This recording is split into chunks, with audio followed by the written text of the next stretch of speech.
Oi! Esse vídeo é uma reflexão que eu fiz há pouco tempo pelo seguinte. Eu morei nos Estados Unidos numa época que teve uma eleição presidencial, assim, que foi considerada super importante, histórica até. E eu encontrei esse diário na época que eu morei lá. E na frente desse diário, deixa eu tentar mostrar aqui, tem um adesivo de um candidato dessa época, aqui um adesivo aqui do Forrest Gump, e aqui em cima um adesivo de um candidato dessa época. E eu achei muito engraçado. Enfim, depois eu vou falar por quê, mas eu quero já dizer que esse não é um vídeo sobre lado político, é uma outra reflexão que eu queria dividir com vocês, que eu acho que pode ser muito interessante. Eu não sei se você já ouviu aquela frase, se a gente não vive como pensa, a gente acaba pensando como vive. O que essa frase quer dizer? Se a gente não tem critérios e vive de acordo com esses critérios, a gente acaba vivendo de forma meio aleatória e depois chegando às conclusões das coisas também de forma aleatória, né? E aí, claro, uma coisa muito importante é como a gente forma esses critérios e como a gente, na vida prática, procura, de fato, viver e crescer nesses critérios. Porque se a gente não tem isso muito estabelecido, a gente fica muito vulnerável, né? Então eu preciso realmente estar em constante formação e confrontar sempre os meus critérios com a realidade. Realmente, isso aqui que eu penso é certo mesmo, porque, né, tô vendo que nessa situação, nessa outra situação, né, sempre isso de fato é certo. Isso aqui que eu tô pensando que é errado, realmente é errado. Olha só a consequência disso, a consequência ali, né? Realmente a raiz daquilo não é boa. Porque, assim, se eu não me formo nisso, não estou constantemente refletindo e me aprofundando nisso, eu fico muito suscetível a me deixar levar. E aí qualquer amigo me convence, qualquer professor me convence, programa de televisão, qualquer pessoa que agrada a todo mundo, qualquer um me convence de qualquer ideia. E isso, esse ponto da cultura eu acho muito importante, porque talvez, eu não sei se você, que nem eu, passou a vida, a maior parte da vida, consumindo leitura, televisão, música, de uma forma meio assim, meio aleatória, né? Então, todo mundo tá ouvindo, todo mundo tá assistindo, parece legal. E o que acontece é que todas essas coisas têm a capacidade de ir nos formando, vão alimentando ali o nosso imaginário, a nossa forma de pensar, a nossa visão de mundo, a nossa vida interior, vai no fundo contribuindo com a formação de quem nós somos, o que nós pensamos, o que nós desejamos, o que nós queremos. E falando de cultura, é muito interessante no Brasil, por exemplo, a gente tem uma coisa que é maravilhosa por um lado, eu tenho certeza que você vai concordar comigo, mas é muito perigosa por outro lado, e talvez você ainda não tenha pensado nisso, que é o seguinte: o brasileiro tem mania de fazer piada com tudo. Ele consegue rir e fazer rir até de grandes tragédias, tipo 7-1. Eu só comecei a aceitar aquilo depois que eu comecei a ver um monte de meme, a rir do negócio e tal. Então, nesses casos é bom, traz leveza realmente, traz a gente de volta pro patamar da leveza e tal. Mas existem casos em que não cabe piada. E se a gente chega num ponto em que a gente não consegue perceber, olha, que não cabe piada, isso é grave, então é perigoso, né? Então, a questão política é um pouco assim. Olha, outro dia eu assisti uma esquete de humor de um humorista que ele é genial, é uma pessoa genial. E era ele, humorista brasileiro, e um outro humorista estrangeiro com ele.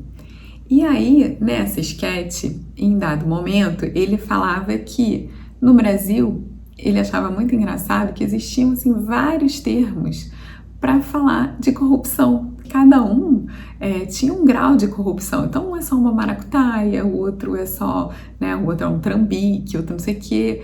Então, enfim, ele fazia piada, achava graça disso, e aí o humorista estrangeiro aproveitou aquilo para falar que achava impressionante, que o Brasil realmente levou a corrupção a um patamar assim muito impressionante, que ele pegou uma vez uma revista, né, e foi vendo lá páginas e páginas e páginas com o nome de pessoas que tinham sido corruptas, e aí ele brinca assim, poxa, era melhor ter feito só uma lista da meia dúzia ali que não estava envolvido na corrupção. E aí eles riem, uma gargalhada só e tal.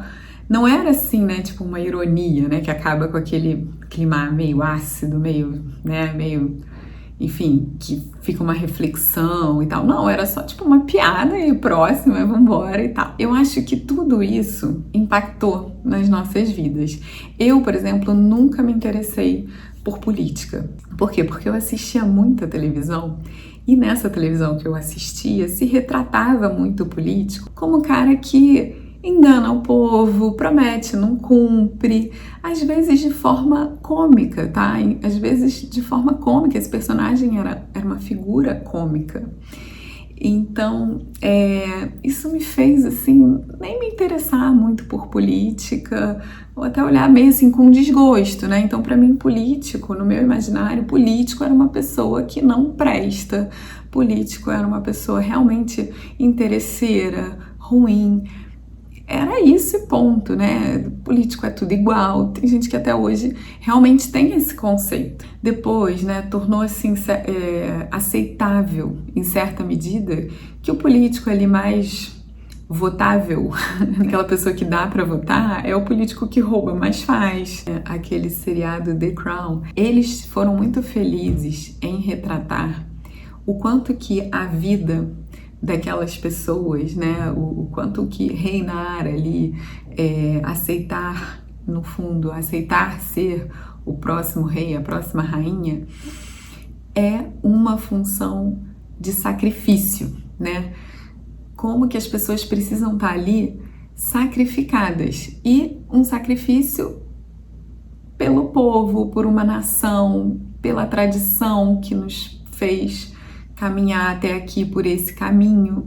Você vê ali, e a gente pode comprovar isso na vida da história, né, concreta do mundo, que de fato há pessoas que vivem esse sacrifício, uma verdadeira abnegação por um grande ideal, por algo que está fora dela, e há pessoas que não topam esse sacrifício. Não porque sejam pessoas ruins às vezes, mas porque é uma função muito difícil, é um serviço muito grande, porque a vida da família real, a vida da rainha, da princesa, do não sei o que, é uma vida confortável, claro, né?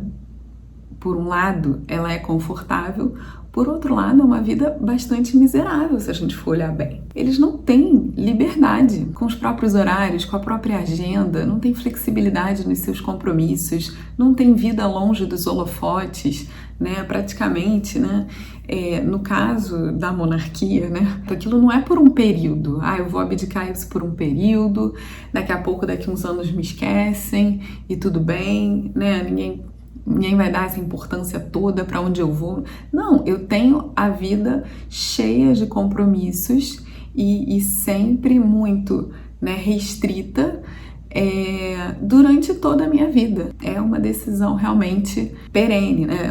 É uma decisão realmente, né, que acompanha a pessoa na vida toda. E a gente vê que há pessoas que vão aceitar aquilo e há pessoas que não vão aceitar isso, né? Mas essa é a verdade da pessoa que governa, independente do regime, né? O fato de você se sacrificar pelo outro. É claro que há pessoas que vão sacrificar a sua liberdade, mas vão fazer esse sacrifício não pelo bem do povo, mas pelo poder, pela glória, pela fama. Então, nem sempre por alguma coisa que está fora, mas às vezes por mim mesmo. Nem sempre pelo povo, pelo país, pela nação, por mim mesmo. E para a gente conseguir, então, nesse cenário, acreditar na política, a gente precisa acreditar nas pessoas, a gente precisa ser pessoas de critérios e formar pessoas de critérios. E a responsabilidade dos pais, porque uma pessoa vai ser firme nos critérios se os pais oferecem aqueles critérios e vivem aqueles critérios. Se os pais de fato são honestos, são sinceros, se por trás das pessoas eles não estão fazendo comentários ruins sobre aquelas pessoas, rindo daquelas pessoas. Então, será que a gente está dando essa firmeza, essa estrutura moral para os nossos filhos? Isso já é uma coisa, já é um passo muito importante. E eu preciso ter esses exemplos na vida. Eu tenho exemplos de pessoas que concretamente foram capazes de dar a sua vida por um grande ideal, por uma causa de fato, capazes de se sacrificar pelos outros. Dentro de casa, os seus filhos podem ver que você alegremente se doa por eles. Então, assim, é possível, né? A gente precisa acreditar e ser esse bem que a gente quer ver nas pessoas. E apostar, sim, ter esse otimismo. Eu, há pouco tempo, interessante que eu estava vendo uma pessoa comentar sobre política, uma pessoa que tem uma visão diferente da minha, tá? Da política. E eu vi aquela pessoa falar e eu falo, caramba, tem muita lógica nesse pensamento. Eu entendo que ela consiga estar dentro dessa lógica e tentar seguir essa lógica, né? Então falava de uma questão específica. Bom, tem lógica o que ela fala. O problema é o critério no qual essa lógica está fundamentada não é correto, né? Então, não está de acordo com bons critérios. Para eu ter uma boa opinião política, para eu fazer boas escolhas, eu preciso ter critérios muito claros sobre o que é a justiça, o que é o bem, o que é a caridade, né? Ou eu sei dessas coisas, essas coisas existem, essas coisas, então, elas são verdadeiras, então eu preciso conhecer a verdade sobre elas, reconhecer essa verdade e seguir, ou eu não vou conseguir olhar para os problemas da minha vida, da minha família, da sociedade e decidir da maneira correta, ou seja, pelo bem, porque afinal de contas eu nem sei direito o que é bom, o que é mal, por princípio. Uma coisa que, por exemplo, não é bom guia, né? Não pode, o nosso critério não pode estar apoiado nesse chão, porque é uma areia movediça, são os sentimentos, por exemplo, né? Então, não é porque eu estou vendo uma pessoa sofrer e eu tenho empatia por aquele sofrimento, ou seja, eu me coloco naquela situação, eu iria sofrer também. E isso a gente sempre tem que ter, essa empatia, se colocar no lugar do outro e tudo mais. Mas não é por isso que eu posso, baseado nesse sentimento, tentar resolver essa situação para eliminar esse sofrimento desse indivíduo. Primeiro porque, será que eliminando esse sofrimento dessa forma, eu estou fazendo o que é melhor para esse indivíduo? Para você me entender, uma mãe que vê um filho chorando porque vai tomar uma vacina, é lógico que ela vai sentir empatia, porque ela sabe que quando tem uma coisa que nos dói, né? Enfim, a gente vai ter empatia, a gente não vai querer que o nosso filho sofra. Mas, naquele momento, ela tem que pensar e falar, mas a vacina é boa para ele, então ele precisa tomar essa vacina. Então, o correto é que ele tome essa vacina e ele vai tomar essa vacina. Essa minha decisão está baseada no que é correto ou no que eu estou sentindo ou no que eu estou sentindo a partir do sentimento dos outros? O que eu estou decidindo é bom para aquele indivíduo e para aquelas pessoas em torno daquele indivíduo? A gente precisa pensar nesses critérios. E aí o que é engraçado dessa história é que o político, né, do adesivo, eu encontrei esse diário muitos anos depois do fato ocorrido e eu vi que o político, né, que eu grudei o adesivo aqui, não tem os mesmos critérios que eu sobre o que é bom para a sociedade, o que realmente favorece a sociedade e o que não. E eu realmente via ele como um herói, como um mocinho, como uma pessoa, né? Eu realmente pensei nisso. E naquela época eu já tinha esses critérios, tá? Eu só realmente consumia as coisas de forma aleatória e caía no conto das pessoas, porque eu não estava crescendo naqueles critérios, eu não estava tendo formação naqueles critérios. E bem, eu fui pensar também no político oposto. Falei, cara, eu realmente, assim, meu imaginário era de que era, assim, um vilão, um cara muito ruim e tudo mais. Me convenceram disso. E, de fato, ele tinha muito mais identificação com as coisas que eu acho, né, boas e admiráveis e, né, os critérios que eu tenho. Enfim, ele tinha uma certa identificação maior com isso do que o outro. Então eu não me baseei nos meus critérios, eu fui pelo sentimento da galera, pelo sentimento que a mídia me passou, pelas histórias que a mídia me contou, né? Então hoje eu tenho isso muito claro, né? A importância da gente ir à raiz das coisas. Da mesma maneira, por exemplo, quando eu falo de religião, né? Qual é a sua religião? Minha religião é essa aqui porque foi nessa que eu comecei a me sentir bem. Bom, tá legal, mas o Deus com quem você está conversando, ele existe ou não existe? Ele é real ou ele não é real, né? Você é convicta dessa religião que você faz parte ou você está só sentindo, né? Sentindo. Então, isso não pode ser critério, né? O sentimento não é critério para tomar decisões importantes na nossa vida. Que loucura, né? Então, esse era o motivo desse vídeo, era um pouco tentar fazer alguém aí, você aí que tá assistindo, pensar um pouco sobre isso, né? Sobre os critérios que você está formando, ou se você é mãe, pai, né? Sobre como você tem formado seus filhos, né?